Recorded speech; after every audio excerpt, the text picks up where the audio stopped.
প্রথম দিকে অনেকে আশঙ্কা করেছিলেন হুজুর কি হবে, এখন এতজনকে নিয়ে বলতে শুরু করেছেন, মাত্র নিজে বের হয়েছেন। আমি জবাব দিতাম লা ইউসিবানা ইল্লা মা কাতাবাল্লাহু লানা, আল্লাহ কপালে যা লিখে রেখেছে তাই হবে, আল্লাহ যা লিখে রাখে নাই তা কখনোই হবে না।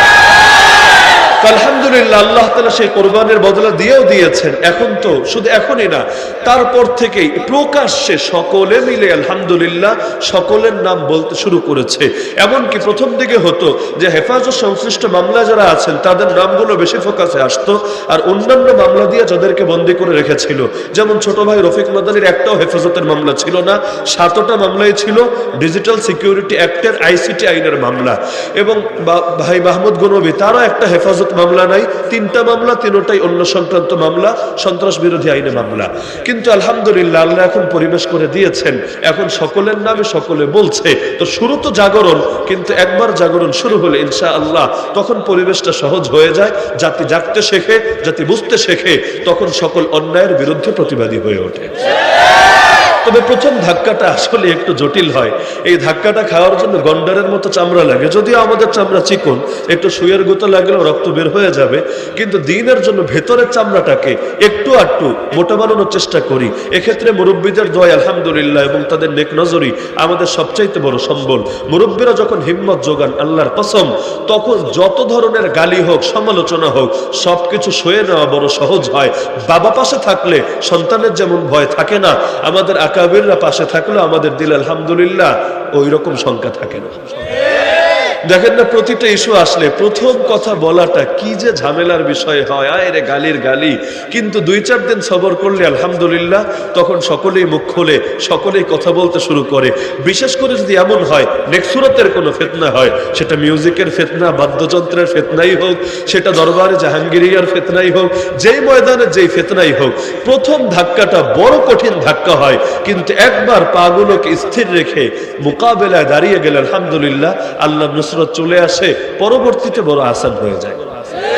তো এখন আমরা এমন একটা দিনের স্বপ্ন দেখি আলহামদুলিল্লাহ, যেদিন এই দেশের প্রত্যেক আলেম, প্রত্যেক তালেবুল ইলম, প্রত্যেক দিন দরদি জনতা অন্যায়ের বিরুদ্ধে গর্জে উঠবে, ন্যায়ের পক্ষে প্রকাশ্যে ময়দানে নেমে আসবে, কোনো লুকোচুরি না, কোনো লুকোছাপা না, মিল্লাতে ইব্রাহিম, কোনো আল্লাহ নবী ইব্রাহিম আলাইহিস সালাম এমন একটা সময় প্রকাশ্যে গর্জন দিয়েছেন যখন তার সঙ্গে দ্বিতীয় কেউই ছিল না, মাত্র একা ছিলেন, অনলি ওয়ান পারসন হয়েও ইন্না ইব্রাহিমা কানা উম্মাহ যখন বাতিলের বিরুদ্ধে বলেছেন, আল্লাহ কোরআনে জানিয়ে দিয়েছেন আরে ইব্রাহিম একটা ব্যক্তি না, ইব্রাহিম একাই একটা জাতি। তিনি কোনো লুকোচুরির আশ্রয় নেন নাই। সেই দুর্বলতম সময়ে, অসহায় অবস্থায়ও বাতিলের চোখে চোখ রেখে তাগুতের রক্তচক্ষুকে উপেক্ষা করে দাঁড়িয়ে বলেছিলেন, আরে শোন জালিমের দল, ইন্না বুরাআউ মিনকুম ওয়া মিম্মা তা'বুদুনা মিন দুনিল্লাহ, তোদের সাথেও কোনো সম্পর্ক নাই। তোদের মানে কাদের? কোনো দুর্বল বাতিল না রে ভাই, জামানার বাদশা, সেই জামানার বাদশাই তো তার দুশমন নমরুদ, সেই নমরুদের মন্ত্রী পরিষদ, সেই নমরুদের সেনাবাহিনী, তার প্রশাসন, তার সকল চেলা চামুন্ড তার দল করে, তাকে সমর্থন করে, এমন সকল জনতা এই ক্যাটাগরির বাইরে আছে কে? আরে এক ইব্রাহিম এবং এই জাতীয় অল্প কিছু মানুষ, বাকি সকলেই তার গোলাম, তার দালাল। সেই দেশ তো আর গণতান্ত্রিক দেশ ছিল না যে কিছু বিরোধী দল থাকবে, কিছু প্রতিপক্ষ থাকবে, কিছু সমালোচক থাকবে।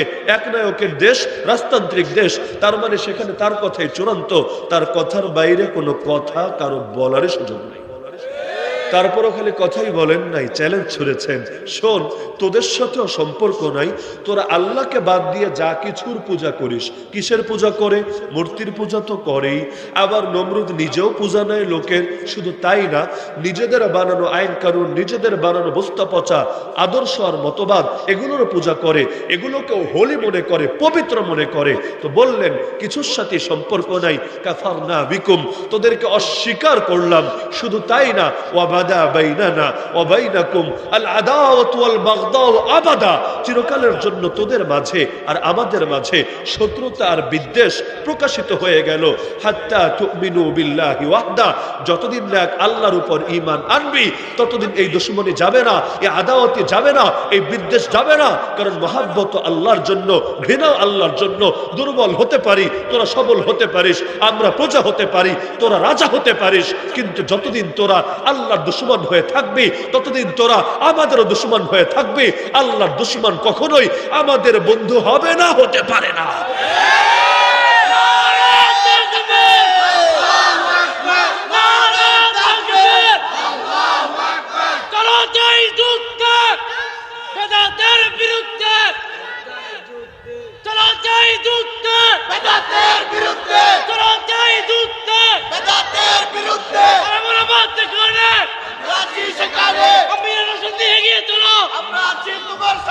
আপনি ভাবতে পারেন এক দুজনের শক্ত অবস্থান দ্বারা সমাজে কি পরিবর্তন হয়?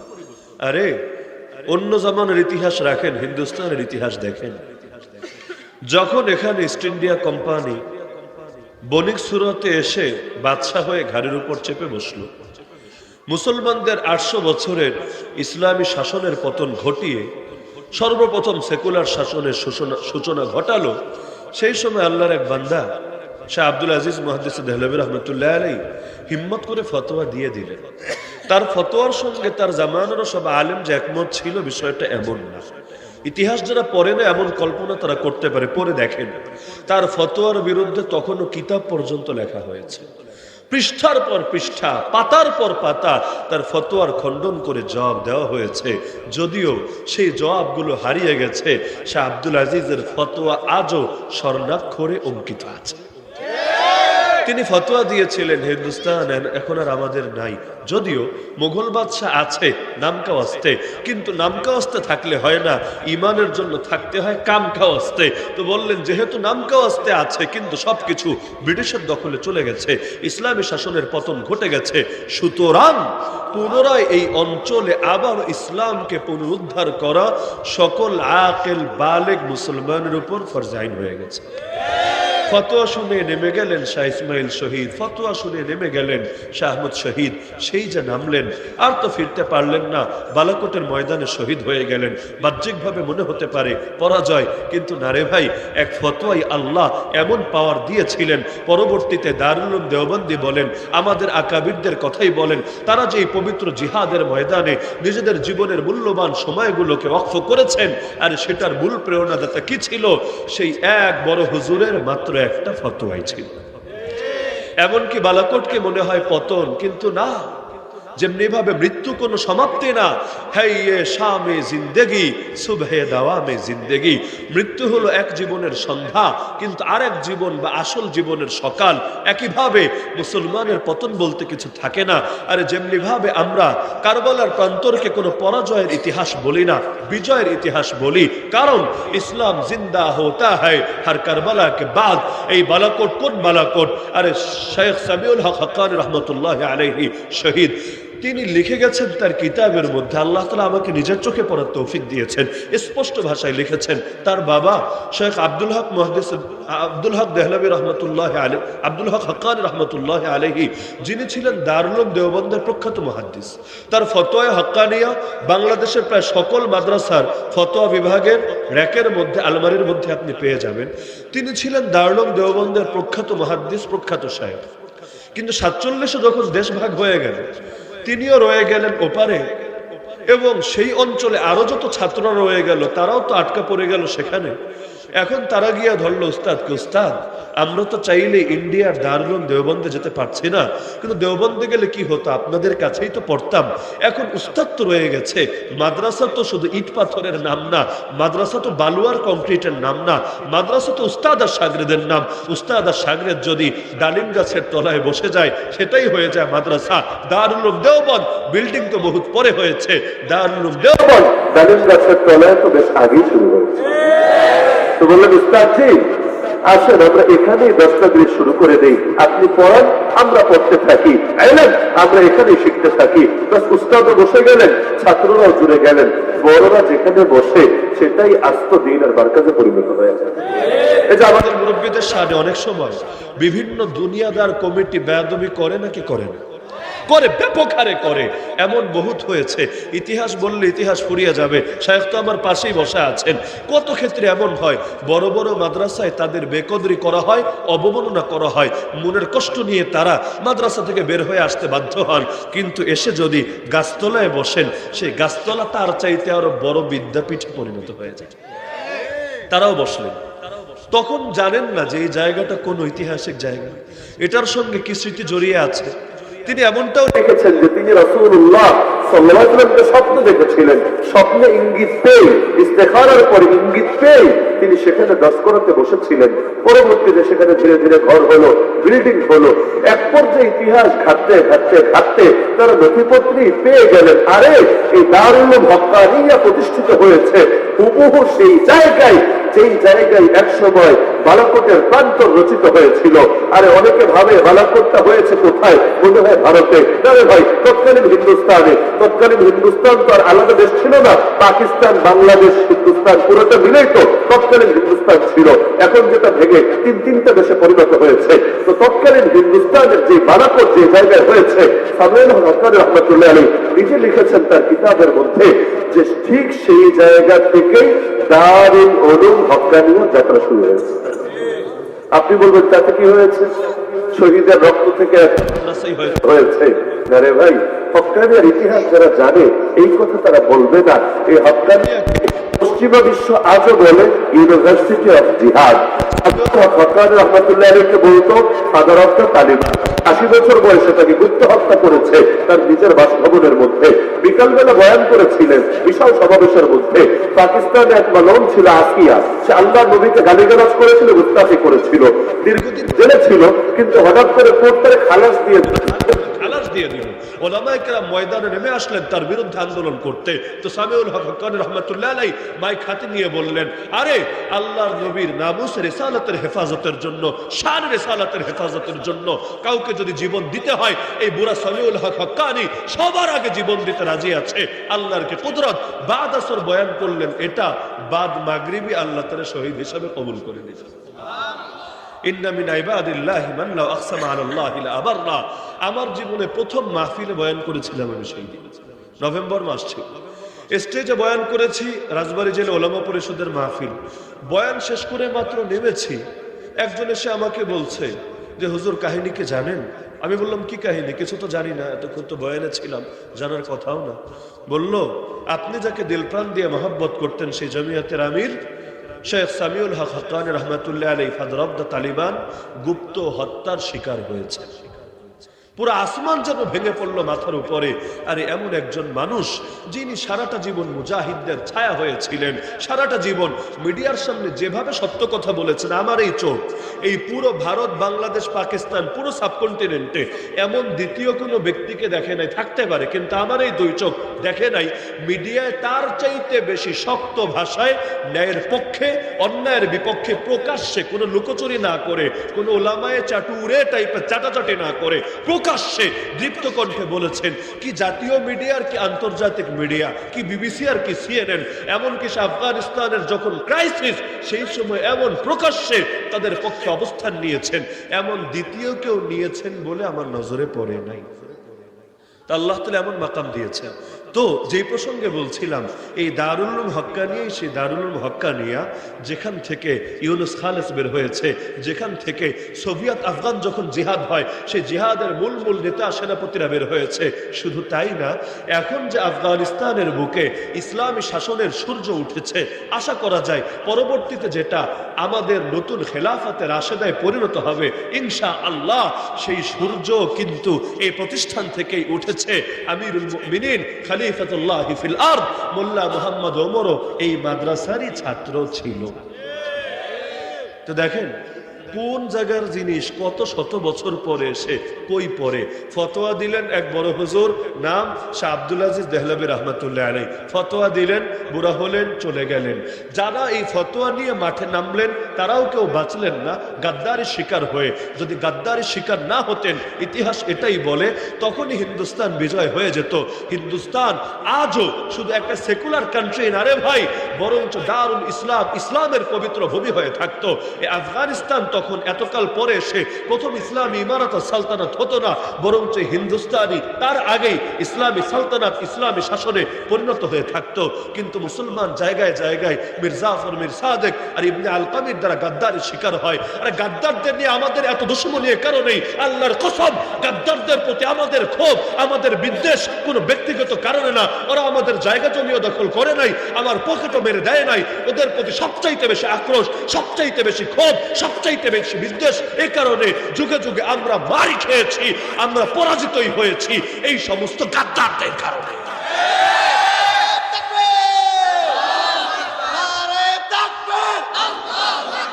ইসলামের শত্রুরা হুঁশিয়ার সাবধান, হুঁশিয়ার সাবধান, ইসলামের শত্রুরা। আজও আপনি দেখেন দ্বীনের কথা সবচাইতে বেশি কাটা কারা বিছায় এই বাংলাদেশে। আলেম ওলামার হাতে হাত করা কারা পুড়িয়েছে, তাদের ধর্ম পরিচয় কি দেখেন? যদি ধর্ম পরিচয় হয় নাস্তিক, কিছু বলবো না। যদি ধর্ম পরিচয় হয় হিন্দু, খ্রিস্টান, বৌদ্ধ, তবুও তো মনে সান্ত্বনা থাকবে। কাফের তো কাফেরই। যারা আল্লাহরাই দেখতে পারে না, আল্লাহর পাপী বান্দাকে কেন দেখতে পারবে? যারা নবীকেই পছন্দ করে না, নবীর পাপী উম্মতকে আর ওয়ারিসকে কোন যুক্তিতে পছন্দ করবে? কিন্তু তারা কারা? তাদেরও তো ধর্ম পরিচয় ইসলাম। হুজুরদের মাহফিল কারা বন্ধ করে? কারা কারা এলাকায় গিয়ে প্রশাসনের কান ভারী করে? কারা কারা বক্তাদের তালিকা করে ওদের কাছে দিয়ে থাকে? কারা কারা ইসলামের বিভিন্ন আন্দোলনকে গোড়াই অঙ্কুরেই বিনাশ করে? তারা কারা? এদেরকেই তো আমরা আমাদের পরিভাষায় গাদ্দার বলি। এই গাদ্দারকে দমন করতে না পারলে দিনের কিছুই করতে পারবে না। ইলমের লাইনে টিকবেন না, দাওয়াতের লাইনে না, জিহাদের লাইনে না, আন্দোলনের লাইনে, কোনো লাইনেই সফল হবেন না। আপনার ঘরে আছে যে শত্রু, তারে আগে করো জয়, ভাঙো সে দেয়াল প্রদীপের আলো যাহা আগুলিয়া রয়। বাংলায় বলে না, ঘরের শত্রু বিভীষণ। ঘরের শত্রু এত ক্ষতি করতে পারে, পরের শত্রু যেটা কখনোই পারে। কত আগে ফতোয়া দিলেন, সেই ফতোয়া নিয়ে যারা নামলো শহীদ হয়ে গেল। কত পরে এসে আল্লাহ তাআলা এক হুজুররে ঠিক সেই জায়গায় বসালেন। এত জায়গা থাকতে কেন সেখানেই বসাতে হলো? হিকমত কিছু না কিছু তো আছে।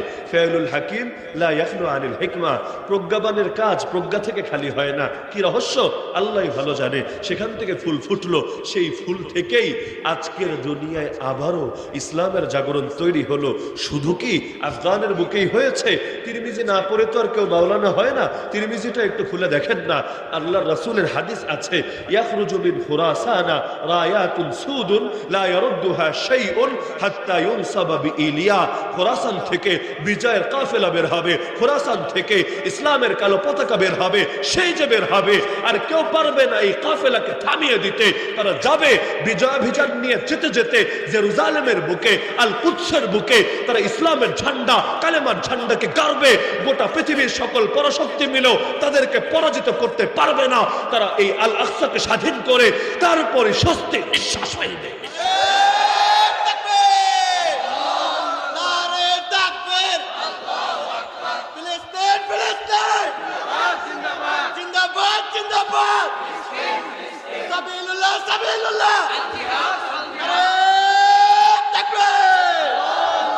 শুধুমাত্র এই কারণে আলহামদুলিল্লাহ আমাদের দিলে পেরেশানি কাজ করে।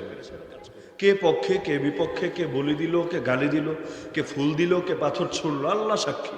দিলের ব্যাপারে আল্লাহ অন্তর্যামী, কোনো পেরেশানি কাজ করে না। কেন জানেন? ইসলামের বিজয়ের ঠিকাদারি আমারও না, শায়েখেরও না, আপনাদেরও না, কোনো মুসলমানেরই না। বিজয়ের মালিক তো আল্লাহ। আমাদের কাজ তো জায়েজ চেষ্টা করা। আল্লাহ কিয়ামতের দিন কাউকে প্রশ্ন করবে না, কিরে বিজয়ী হলি না কেন, সফল হলি না কেন? এই প্রশ্ন ঠিকই করবে, চেষ্টা করলি না কেন? ওয়া আল্লাইসা লিল ইনসান ইল্লা মা সাআ ওয়া আন্না সাইয়াহু সাওফা ইউরা সুম্মা ইউজজাহুল জাযাআল আওফা। আল্লাহ বলেন, মানুষ তাই পাবে যা চেষ্টা করেছে দুনিয়ার বুকে। তার চেষ্টাই তুলে ধরা হবে তার সামনে রোজ হাসরে। এরপর তার চেষ্টার ভিত্তিতেই তাকে পরিপূর্ণ প্রতিদান বুঝিয়ে দেওয়া হবে। সুতরাং চেষ্টা আমাদেরকে করে যেতে হবে। আমরা জানি না ফলাফল কি হবে, আল্লাহর কসম জানি না। এই হামাসের হাতেই কি বিজয় আসবে? আবু উবায়দা, এই যুগের আবু উবায়দারাই কি আবারও আল আকসাকে স্বাধীন করতে পারবে? কিছুই জানি না। তবে আল্লাহর কসম, কোরআন এবং হাদিসকে সামনে রেখে এটা ঠিকই জানি, ইসলামের বিজয় হবেই হবে। আমাকে নিয়ে হোক, আমাকে ছাড়া হোক, ইসলামের বিজয়কে কেউ ঠেকিয়ে রাখতে পারবে না। দুনিয়ার সকল কুফরি শক্তি ওরা আদাজল খেয়ে ময়দানে নামলেও ইসলামের মোকাবেলায় কেউই টিকতে পারবে না। কারণ বিজয়ের মালিককে, মালিককে। যেমন কোরআন হেফাজত করেন আল্লাহ, আমাদের সিনাগুলোকে বানিয়েছেন ওসিলা। আমরা একটু চেষ্টা করি, কেন করি? এজন্য না যে আল্লাহ আমাদের ছাড়া পারবে না, বরং এজন্য আমারও তো একটু দামি হওয়ার দরকার আছে, আমারও তো একটু মাকাম পাওয়ার দরকার আছে। আমি যদি আল্লাহর দ্বীনের সাহায্যকারী হই, আরে আল্লাহই তো আমার সাহায্যকারী হয়ে যাবেন। তো দিন বিজয়ের চেষ্টা আমরা এজন্যই করি, জানি না আরে এই জীবনে আল আকসায় গিয়ে স্বাধীন আল আকসায় 2 রাকাত নামাজ মন খুলে আদায় করতে পারবো কিনা, জানি না এই বাংলার জমিনে ইসলামের সোনালী শাসন, কোরআনের সোনালী শাসন আর ওলামায়ে কেরামের শাসন দেখে যেতে পারবো কিনা, জানি না কপালে কি আছে, জানি না আগামী দিন আমাদের জন্য কি নিয়ে অপেক্ষায় আছে। তবে এটা ঠিকই জানি ইসলামের বিজয় একদিন হবেই হবে। আমি হয়তো সুমাইয়া রাদিয়াল্লাহু আনহার মতো বিজয় আসার আগেই শহীদ হব, তাতে কি? আমার 1 ফোঁটা রক্ত যদি ইসলামের বিজয় অবদান রাখতে পারে, আল্লাহর কসম এই পাপীর গোটা জীবনটাই কামিয়াব হয়ে যায়। তো করেন তো সব আল্লাহ। যার আদেশ ছাড়া গাছের একটা পাতাও নড়ে না, তার আদেশ ছাড়া জমিনের বুকে জয় পরাজয়ও আসে না। করবেন তিনি। ইদা আরাদাল্লাহু শাইআন হাইয়া আলাহু আসবাবা। আল্লাহ যখন কোনো বিষয়ের ইরাদা করেন, আল্লাহ নিজে এটার আসবাব তৈরি করে দেন। এই যে এত এত মাদ্রাসা আপনি দেখেন, বাংলাদেশে আগের চাইতে মসজিদ মাদ্রাসা কমেছে না বেড়েছে? মাদ্রাসার ছাত্র, মসজিদের মুসল্লি, তাবলিগ জামাতের সাথী, ইস্তেমার মুসল্লি আগের চাইতে কমেছে না বেড়েছে?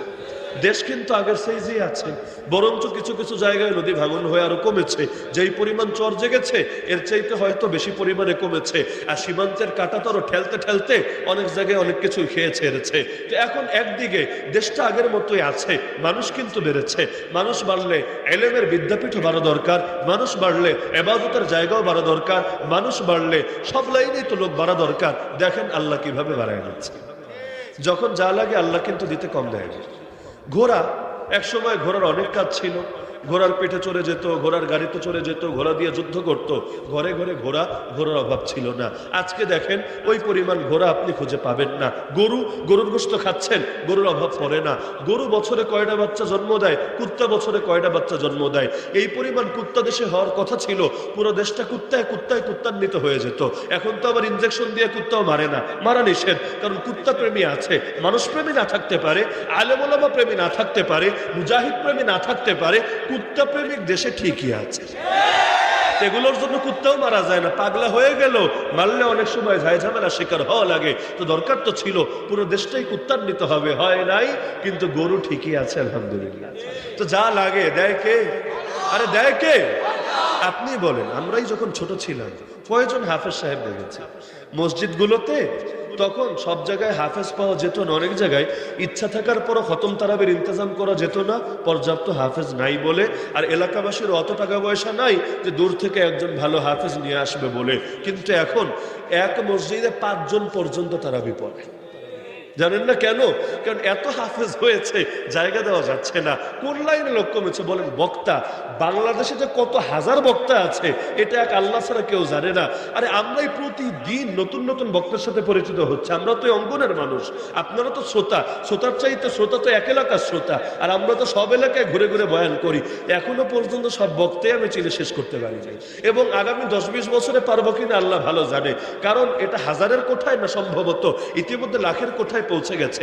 আমি দোয়া করি আল্লাহ কোটির কোঠায় পৌঁছায় দেখ। কারণ যত বাড়বে লাভ হবে না লস হবে? বলেন লাভ হবে না লস হবে? যদি বলেন হুজুর না আপনাদের দাওয়াত আবার যদি কমে যায়, আরে না রে ভাই, কমবে কেমনে? দেশে যেই পরিমাণ মাহফিলের চাপ বেড়েছে, একদিনে 5টা মাহফিল করেও কুলানো যাচ্ছে না, তারপরও দাবি বাকি থেকে যাচ্ছে।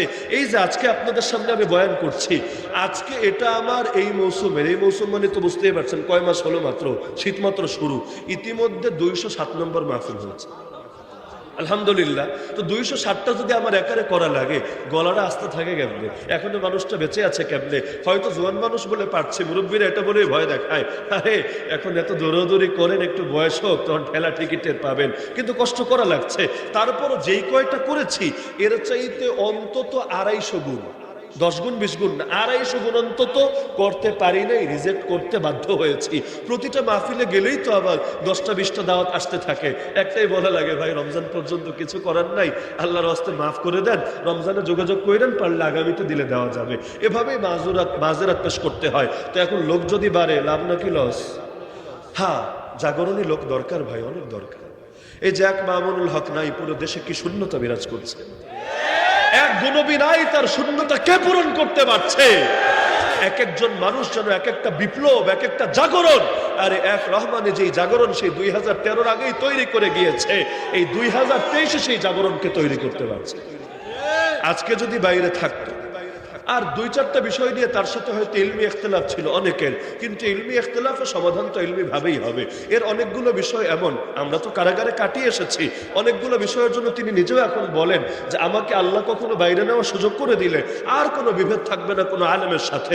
আমরা তো সকলে এক দেহ এক অন্তর, কান্নাহুম বুনিয়ানুম মারসুস। আল্লাহ বলেছেন সীসাঢালা প্রাচীর হয়ে লড়াই করে যেতে হবে ইসলামের বিপক্ষে শক্তির সাথে। আপোষে মারামারি করলে তখন বহিঃশত্রুকে দমাবো কিভাবে? হ্যাঁ, যারা গোমরা তারা তো গোমরা, তাদের বিরুদ্ধে জবান চলবেই, কিন্তু যারা হকের মধ্যে আছে তাদের বিরুদ্ধে কখনো আক্রোশ দেখানো, কখনো এটাকে বড় বানিয়ে দুশমনে পরিণত করে ফেলা, এটা তো বুদ্ধির কথা না। এ কথা তিনিও বলেন। বহুজনকে অনুরোধ করেছেন বিভিন্ন সময়ে যে আপনারা তো বাইরে যাচ্ছেন, আমি এই জীবনে যেতে পারবো কিনা জানি না, প্রচন্ড অসুস্থ, হার্টের সমস্যা, কিডনিতে সমস্যা, ডায়াবেটিসের সমস্যা, মাঝে মধ্যে অজ্ঞান হয়ে পড়ে থাকেন, আদৌ বাঁচবেন না মরবেন না কি হবে আল্লাহ ভালো জানে। আদৌ কি মানুষ তার জবান থেকে আর কোনোদিন ইলমের কথা, দ্বীনের কথা শুনতে পারবে কিনা আল্লাহ ভালো জানে। বহুজনকে বলে দিয়েছে, কিন্তু নামটাও কেউ নেয় না, পাছে না লোকে তারেও আতঙ্কবাদী বলে। গালি খাওয়ার ভয় ভাই কার ভেতরে কাজ না করে? অমুকের নাম নিলে যদি আমার তার দলের বলে, আরে দলাদলি পরে, মাজলুমের ক্ষেত্রে কোনো দলাদলি চলে না। মাজলুম সে যে দলের হোক, যে মতের হোক, তার পক্ষে বলা আমার ইমানি দায়িত্ব। আমার এক কেস পার্টনার হলো মাওলানা আমির হামজা, চেনেন না আপনারা? চেনেন না আপনারা? এখন আল্লাহর কসম, আমি যদি এই কথা মনে করি, আমি একজন কওমি ঘরানার মানুষ, কওমি ঘরানায় চিরকাল পড়েছি, স্কুলেও পড়ি নাই, আলিয়া মাদ্রাসায়ও পড়ি নাই, কওমিতে শুরু থেকে শেষ পড়েছি, এখনো কওমিতেই পড়িয়ে যাচ্ছি, খেদমতে আছি। আমি যদি ভাবি আমি এখন এক জামাতি হুজুররে নিয়ে কিভাবে বলি, বিশ্বাস করেন আমার ঈমান এখনো পরিপূর্ণ হয়নি। লা ইউমিনু আহাদুকুম হাত্তা ইউহিব্বা লিআখিহি মা ইউহিব্বু লিনাফসিহি। তোমাদের কেউ ততদিন মুমিন হতেই পারবে না যতদিন না সে তার নিজের ভাইয়ের জন্য তা পছন্দ করে যা নিজের জন্য পছন্দ করে। মাজলুমের ক্ষেত্রে দল কি দেখবো না, ঘরানা কি দেখবো না, সে মুমিন কিনা এটা দেখবো। যদি মুমিন হয় পৃথিবীর যে প্রান্তেই থাকুক না কেন, সে আমার ভাই, সে আমার বোন, তার পাশে দাঁড়ানোই আমার ঈমান। ডক্টর আফিয়া সিদ্দিকা মাজলুম আফিয়া সিদ্দিকাকে নিয়ে কত ডজনবার আমরা বলেছি এবং নিয়মিত বলতেই থাকবো ইনশাআল্লাহ। এতে কাজ হোক বা না হোক, অন্তত ঈমান দায়িত্ব তো আদায় করতে পারবো। এখন যদি কোনো পাগল এসে বলে আরে আফিয়া সিদ্দিকাকে নিয়ে বলেন, সে তো চেহারা ঢাকতো না, সে তো ঠিকভাবে পর্দা করতো না, সে তো বাঙালি নারীদের মতো হিজাব নিকাব বোরকা পড়তো না, আপনি তার পক্ষে কিভাবে বলেন? তবে কি আপনিও ফেমিনিস্ট হয়ে গেছেন? নাউযুবিল্লাহ। আমরা জবাবই দিব, মাজলুমের ক্ষেত্রে শাখাগত বিষয় টেনে এনো না, সে আমার ঈমানের বোন, এটাই তার বড় পরিচয়। তো কে কোন দলের, কে কোন মতের দেখার বিষয় না। মাওলানা দেলোয়ার হোসেন সাইদ ইন্তেকাল করেছেন, তাকে নিয়ে আমরা বলেছি, দুঃখ প্রকাশ করেছি। কত রকম ঝামেলায় আমাকেই পড়তে হয়েছে। সাধারণ মানুষদের কথা বাদ, অনেক ইমাম সাহেবের চাকরি চলে গেছে, অনেক মাদ্রাসা থেকে অনেককে বিদায় করে দেওয়া হয়েছে, কিন্তু আমরা তো সারা দেশে দেশে ঘুরি। আমাদের সাথে তো অনেকে কথা বললে একটু চিন্তা ভাবনা করে বলে, না জানি পরবর্তীতে আবার কোথাও বলে তারা ভাইরাল করে দেয়। কিন্তু আমাদেরকেও কত জায়গায় যে কত হয়রানির শিকার হতে হয়েছে।